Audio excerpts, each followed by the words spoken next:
Mm, mm. Oh my goodness. Wow. Mm. What in the world? Don't. Excuse me. Now you might be asking me the question, why are you eating an ice cream cone when you're supposed to be given a devotional? Well, there's a reason for this. So let me make that clear. And the reason is this. I want to talk about prayer today.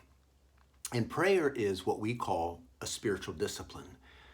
I've been a Christian for over 50 years, and prayer is still a discipline for me. I long for the day when it's a passion. If you set a waffle cone with salted caramel and just chocolate ice cream in it side by side, and you say, Dave, I want you to eat this. I don't have to discipline myself for that. I may have to discipline myself to not eat it, but I don't have to discipline myself. I'm all over it. I'm passionate about that.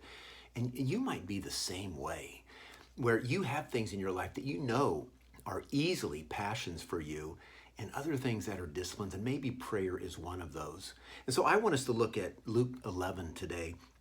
Verses 1 through 13, there's a lot there, and I want to zero in on one major point. What Jesus says is in response to the disciples asking a very simple question or making a request. Lord, teach us to pray. And Jesus tells them what to pray, our Father who art in heaven, and that would be powerful for us to stop right now and look at each one of those ingredients. Instead, I want to look at what Jesus, he gives a lesson also about how to pray. And he gives two stories in there. And really right in the middle is what causes, I think, a lot of problems for people. When we look at Luke chapter 11, verses 9 and 10, and I say to you, ask and it shall be given to you. Seek and you shall find. Knock and it shall be opened to you. For everyone who asks receives, and he who seeks finds, and to him who knocks it shall be opened. I mean, those are powerful words. And as soon as we see those words or hear those words, if you're like me, you immediately have that thought, well, I prayed this prayer and God never answered it, or God answered it in a completely different opposite way. I prayed for that person to get well, they died. I prayed for that job, someone else got it. I asked for that promotion, someone else got it. Whatever it might be, we all have times that where a life experience goes against what these verses are trying to teach us.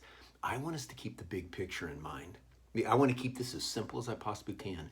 What Jesus is saying is that's the kind of Father you have. That when you ask, he gives. When you seek, you find.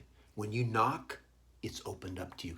That is who God is. And he wraps those verses around with two stories. The first one is with the persistence that we are to bring to prayer. Don't give up. And maybe some of you have given up on certain prayers. You prayed them for a long time and you gave up on them. Don't give up on them. Jesus tells this story about going to your neighbor. I'm in bed. Go find bread somewhere else. The door's shut. And Jesus says, by persistence, not because you're his friend, but by your persistence, he will respond.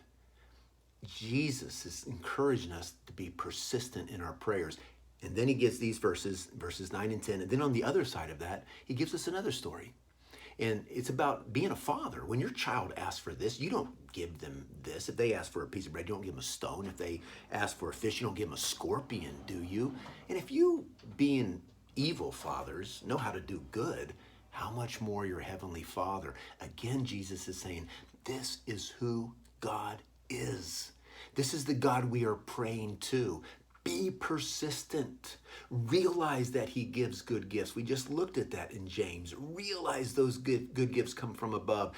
And you realize he's the kind of God, when you ask, he will give. When you seek, you will find.